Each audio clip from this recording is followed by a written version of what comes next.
Anisa Veseli akuzon për mashtrim klinikën. Për herë të parë pas akuzave reagon klinika. Do me thonë, sipas dokumentit në Turqi, Anisa nuk pas ka nevojë për operacion këtë fazë, po e mbani mend historinë e Anisa Veseli që e ka treguar në Big Brother për problemin e saj shëndetësor, ku sipas saj shuma për operacionin e saj kapte shifrat e 200.000 eurove.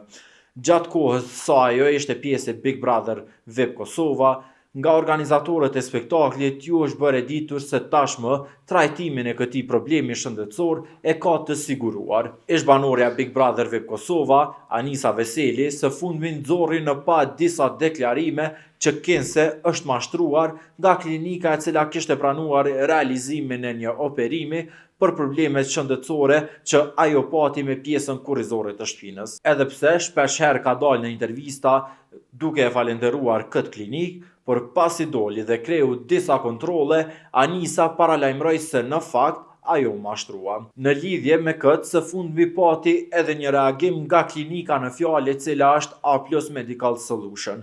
Nga kjo klinik kanë thënë se kjo kompani i mundsoi Anisës udhëtimin në Stamboll, qëndrimin dhe kontrollet mjekësore. Por sipas tyre, ata nuk kanë pasur asnjë kontratë sponsorizimi apo bashkëpunimi me Big Brother VIP Kosovën dhe me as Anisën. Nëse ky emision ka krijuar përshtypjen se kompania jon ka garantuar mbulimin e shpenzimeve të operacionit, kjo është e pavërtet dhe jashtë përgjegjësisë sonë, thuhet në reagim. Gjithashtu tha se ajo ishte lajmëruar me kohë se nuk do i mbulohen shpenzimet e operimit dhe pas kontrolleve, asaj është propozuar se në këtë fazë ka nevojë për terapi fizikale dhe jo për operim. Pas ekzaminimeve të hollësishme në MSI Hospital Profesor Dr. Beker Yavuz, në epikrizën e datës 25/02/2025, konkludoi: operacioni nuk është i nevojshëm në këtë fazë.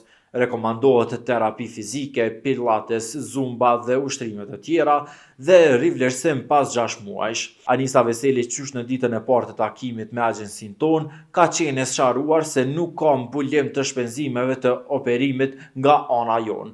Pavarësisht kësaj dhe pavarësisht përfundimit mjekësor, zonjusha Veseli ka insistuar për operacion dhe ka përdorur metoda të papërshtatshme, shantazh, kërcënim, friksim për të krijuar një perceptim të rrem, përfshirë injizime të fshehta në emisionin Piranjat, duke ushtirur si kliente dhe duke krijuar skena për të detyruar kompaninë tonë që t'ja paguaj operimin. Kjo ka qenë një përpjekje për të deformuar realitetin dhe për të dëmtuar imazhin e kompanisë sonë, duke prezantuar gabimisht ndihmën tonë si një premtim për mbulimin e shpenzimeve të operacionit.